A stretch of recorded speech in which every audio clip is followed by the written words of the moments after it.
Horas Kota Medan. Kan administrasi USU naiknya zaman runtuh. Ya, Ya. betul. Ya, Itu kita terima. Ya, akreditasi menaikkan secara administrasi. Administrasi Secara ya, itu udah fisik dibahas tuh enggak, sama Jaya. aku boleh jamin. Betul, Tapi ya, kan- betul, setuju betul, betul, itu betul. Iya. Gini, karena kenapa? Iya dah, Jaya kan kembali yang lalu. Dia bicara yang lalu nih. Kita mau bicara yang akan datang. Enggak, yang Betul lalu itu itu terjadi. Kata siapa? yang lalu Betul. itu harus jadi bandingan tuh yang akan Betul. datang. Bagaimana Iya. untuk maju ke depan? Ya, Kalau kita nggak yang boleh lalu nggak gitu. tahu. Jai, itu akreditasi itu kan ada persyaratannya, ada tahapan-tahapan. Nggak bisa juga dinilai kalau dia sudah naik Terus akreditasi. Itu aku sebenarnya- pernah di dalam terus pada saat itu aku Nah, tahu. itu dia. Sorry. Ini untuk jalan cerita aja, jalan cerita diskusi kita nih. Kalau Jaya bicara tentang yang dulu-dulu terus, kita nggak sampai-sampai nih. Kayak bilang tadi kita udah tahu sama-sama. Semua. Ini terus yang Tinggal mulai. ini titik poinnya mulai. Nah, aku kan berbicara yang lalu. Tadi Ya. kan yang memulai soal Medan kan aku, soal kerjasama USU Iya, dengan iya. Medan kan aku. Kenapa? Karena yang lalu itu sudahlah Medan ini USU nggak pernah ada hubungan kerjasama USU dengan pemerintahan.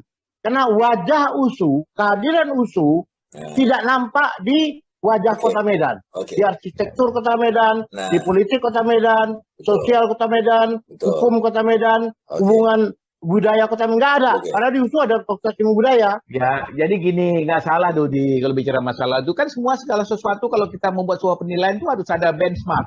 Nggak Betul. bisa dong Ya. kau bilang hari ini lebih Tapi bagus. dengan kata lain yang ku harap sebenarnya sikap dia hari ini dengan sangat senang hati menerima adanya uluran tangan Ya. dari gubernur, Ya, dari ya, wali ya. kota. Aku harap itu. Dan maunya yang dibikin adalah yang tadi udah butir-butir sudah ditentukan. Itu bagus. Ya. Dan kalau bisa orang-orang seperti Jaya walaupun kalau tidak diusul lagi kan masih banyak lembaga lain yang bisa berperan. Dia masih fungsi itu. Makanya bukan. Ya, aku lihat. Jaya tuh ya sebagai sahabat lah aku kan tahu dia. Aku tahu dia tuh persis jalan pikirannya. Tadi kan dia sudah gambarkan bahwasanya Kota Medan ini kalau memang mau maju harus punya pendukung, punya ahli, punya tenaga pemikir. Dan itu sudah diakuinya dengan adanya USU masuk ke sana itu sudah satu. Kemudian ada pendukung dana katanya kan begitu investor atau apa. Itu juga sudah dilakukan. Jadi Jaya ini bagus nih cara berpikirnya. Kelihatan dia salah menangkap. Diangkat-angkat ya. Jadi Bang, nggak boleh kita menilai segala sesuatu itu tidak apple to apple. Jadi kalau kita menilai seseorang itu sukses, ada di masanya apa prioritasnya. Kan harus begitu. Jadi kita juga harus fair. Aku bukan, jujur aku juga termasuk banyak kritik terhadap Runtung dulu ya waktu dia jadi rektor. Tapi aku juga harus lihat yang positif yang dikerjakan. Hari ini kita menaruh harapan banyak Mamuri. Karena dia udah mulai satu langkah untuk menuju sesuatu yang kita pernah harapkan. Kita juga bangga sebagai alumni-alumni USU ini melihat sepak terjang yang dilakukan oleh... Itu yang kutanya tadi sebenarnya. Aku mau mendetail kan. Ketika ada kerjasama antara USU dengan wali kota misalnya. Tentu kan ada kan. Yang jangka pendek, jangka menengah, jangka panjang. Jangka pendeknya apa? Itu aja yang mau tahu dulu. Langkah Ya apa itu yang akan yang lima digerak? tadi. Yang masalah COVID, masalah sampah, masalah banjir, masalah Budaya. jalan rusak. Itulah dia. Masa budaya belum ada tertentu. Kalau banjir ada dua ini. Alumni USU itu yang punya konsep. Satu si Jaya, satu si Ludi. Ya, mudah-mudahan ya masuk orang itu. Orang itu kan bisa merger. Enggak, Dus. Aku lihat nggak mungkin, Dus. Karena Gitu. begini, kita udah pernah bicarakan juga. Bobi itu yang jadi masalah. Dia dikelilingi oleh orang-orang yang termasuk Ahmad Dipan juga. Yang kerjanya pertama bisa memblok orang memberi masukan. Yang kedua, kemungkinan memberi masukan yang negatif. Bobi ada 5 kebijakan dia yang dilakukannya. Itu termasuk dianggap blunder. Ini artinya masukan dari orang kelilingnya itu nggak akurat. Itu permasalahannya. Dengan kehadiran USU ini kita harapkan juga Itu menjadi filter terhadap Itu dia. kondisi-kondisi Udah ini. cocok Kita lah. kan Udah bagus. buat itu. membandingkan. Wah, Ya, aku dengar aku Pak Muri dengar bisikan kemarin begini, kira-kira bahasa kasar kita kok sekarang agak berbeda ya. Nah, kira-kira gitu kan beda lah. Ya. Orang yang latar belakang politik menyampaikan masukan dengan latar belakang akademis menyampaikan masukan akan beda, pasti akan beda. Jadi Kesanku objektifnya gini, beda. Rus. Kesanku gini sekarang nih, Rus. Apakah kerjasama dengan USU itu, masukan dari USU itu bisa diterima tim ses di kiri kanan Bobi. Nah ini lagi. Iya, itu dia. Itu persoalan sendiri. Itu berat. Bagi Jaya pada pembisik dan pembusuk itu masih berat. Aduh, itu dia. Berat. Itu rival. Iya. Aku terus terang, Bros. Si Buri ini dosen aku. Aku kan ngambil di studi pembangunan, dia termasuk salah satu dosen aku. Oh, gitu. Tapi nggak ada masalah dosen, masalah apa. Ini kan kita Yalah, bermain di perguruan kita tinggi. bicara ini aja profesional lah. Ya kan? Ya. Kalau bicara Aku kalau hubungan. Aku kalau bicara tentang satu kasus, aku bilang, mari buka. Mari kita buat debat terbuka. Nah, itu yang tidak pernah mau dilakukan. Kalau sesuatu untuk kepentingan masyarakat, dibuka ke masyarakat, diundang masyarakat, ya kan sekarang nggak perlu berkumpul, undang aja Zoom. Semua sedunia bisa kita pikirkan. Kita akan bicara tentang apa peran USU terhadap kasus sampah di Kota Medan. Undang, panggil, ajak bicara. Jangan sudah ada terkonsep, sudah ada target yang ditentukan, sudah ada anggaran yang dimasukkan, kemudian ini program kami. Nah, itu yang paling berbahaya. Kita nggak tahu apa ransel siapa yang dibawa di belakangnya ini. Ya. Nah, untuk menangani banjir rob Kota Medan akan dibangun ada 4 pintu, ini harus ditutup di sini. Itu kan masyarakat belum tahu. Cuma ceritanya akan dibendung. Cuma cerita itu kan. Tapi benar atau tidak? Karena banyak konsep yang diajukan ke Kota Medan, itu ternyata kan konsep main-main. Selama ini terbukti kan. Nah, di situ aku melihat ada peran Ahmadi yang bagus. Pers kontrol. Aku begini, tunggu. Aku mau balik lagi tadi tentang masalah kalau dikhawatirkan tentang pembisik dengan apa begitu ya semua ya. Pembisik jadi pembusuk, Bang. Ya, pembisik dan pembusuk. Kita kan sadar ya, dan juga pernah kita bahas juga dan kita bicarakan bahwasanya bagaimanapun Medan dan Solo ini kan adalah merupakan suatu yang harus disorot dari istana sana kan begitu kira-kira bahasanya kan gitu. Bahwa segala sesuatunya pembisik dan pembusuknya bagaimanapun kalau disampaikan oleh Pak Wali nanti ke sana kan instruksi itu kan hantam lawan. Yang penting kedekatan sama akademisi ini kan yang penting itu. Kalau memang itu memberikan karena ini membawa nama kebesaran juga daripada Jakarta juga kan begitu apa yang dilakukan oleh mereka berdua. Itu aku lihat. Jadi tak begitu khawatir aku dengan pembisik dan pembusuk itu. Ya Bang, aku juga nggak khawatir Bang. Cuma dia gentayangan Bang. Tunggu dulu. Yang paling besar harapanku dengan kerjasama yang dilakukan oleh USU di bawah Mulyanto CS ini ya, dengan apa? Ada besar harapanku upaya nanti penanggulangan banjir ini mereka akan gunakan Jaya, karena tak ada lainnya. Enggak Bang, aku konsep banjir sudah aku lemparkan semua di koran di Intip News sudah ada itu. Semua konsep banjir. Kelemahannya salah satu, Bang Alis, kelemahan salah satu itu USU kan kerjasama dengan BWS. BWS itu dari pusat. BWS itu tidak tahu mana sungai, mana kanal. Ya. Secara administrasi, tinggal dikasih tahu lah. Enggak, udah dikasih tahu, udah lama. Udah 2 tahun dikasih tahu. Tapi mereka masa sih juga.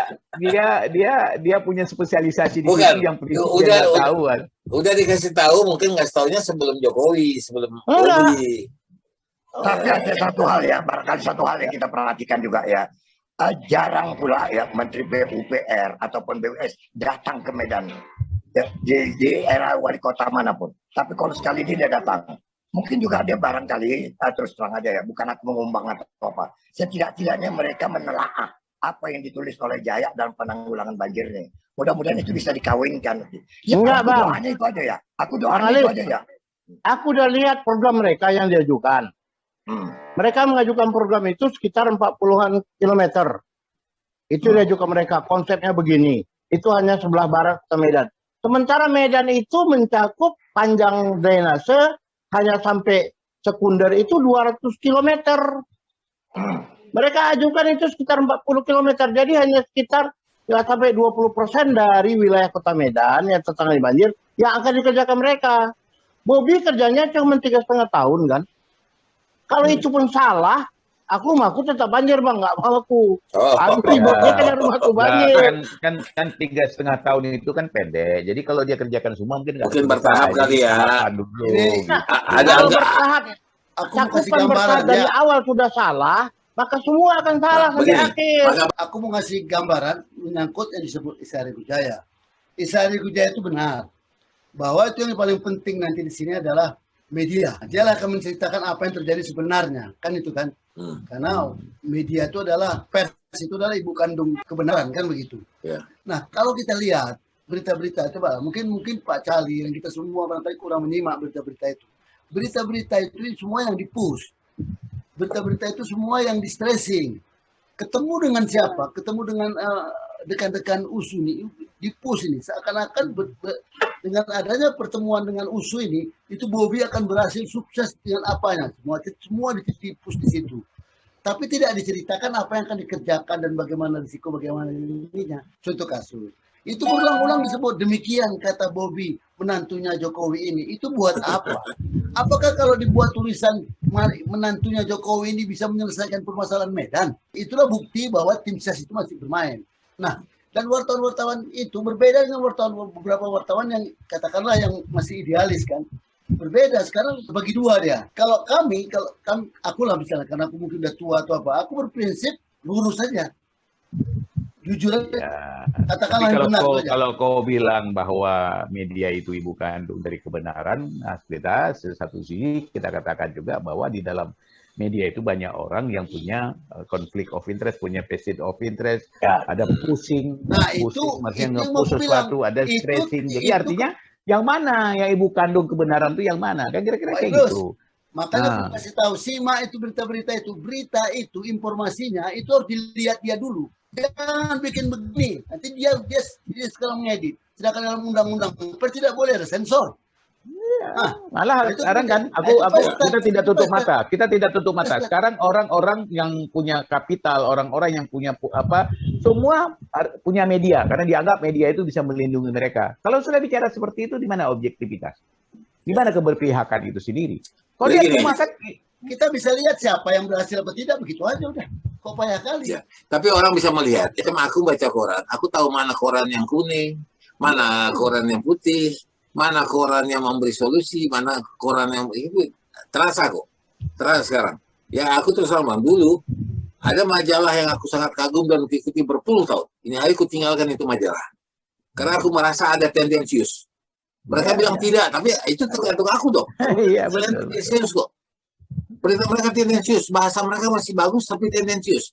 Dibungkus mereka. Betul. Jadi aku stop membacanya lagi. Itu majalah semua orang kenal.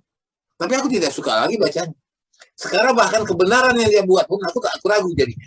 Iya. Nah, karena jadi sudah ada vested of interest-nya kan gitu. nah, jadi sekarang kita taste of time ya. Kita bagaimana kita merasakan sesuai dengan waktu. Itu kan bergeser. Bahkan katanya bos yang dulu aja sekarang menengok yang majalahnya sekarang. Kadang-kadang dia pun marah sama majalahnya sekarang itu.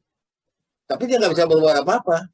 Karena pergeseran nilai tadi. Jadi kesimpulannya kan tidak jadi ukuran yang absolut terhadap itu. Yeah. Jadi masyarakat juga harus punya filter. Kalau aku melihat ya kita tanya Bang Alis, kita tanya lah sekarang.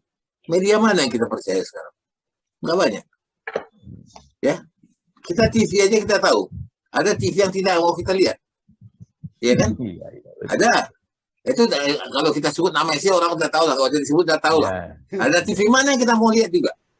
Yang mana menyajikan semacam ada kesan gini, bukan salah atau benar. Ada kesan menghasut gitu. Nah itu yang kadang-kadang emang kita nggak tahu yang benar yang terjadi. Jadi gini sorry ya, ada sedikit Bu. Ayah lemak kawinkan aku, ayah lemak kawinkan aku. Tanjung Katung tepi kuala, tempat nelayan menangkap ikan. Tanjung Katung tepi kuala, tempat nelayan menangkap ikan. Rasa rindu